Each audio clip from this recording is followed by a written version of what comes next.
So, yun na nga mga tol, nandito na tayo sa A-Team software. So, ang gagawin natin mga tol, i-delete na lang natin itong old na stream key para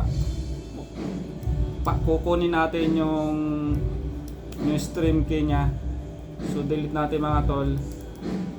So, balik tayo doon tayo mga tol sa Facebook, tapos kunin natin itong, kukopyahin natin itong streaming key, copy, tapos balik tayo doon mga tol, ipi-paste lang natin.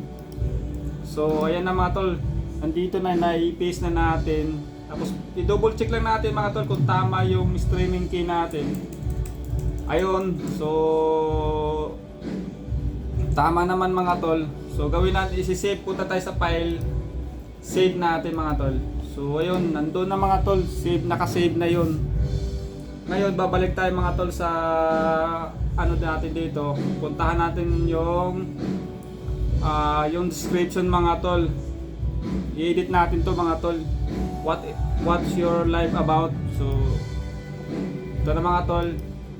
So pati title mga tol, ano natin, tapos description, i-ano natin mga tol. So stakes mga tol, pupuntahan natin. So yung mga tol, so maraming salamat mga tol. Sana mayroon kayong matutunan kahit papaano. So maraming salamat sa suporta nyo, sa panonood nyo sa mga video ko. God bless you all mga tol, maraming salamat.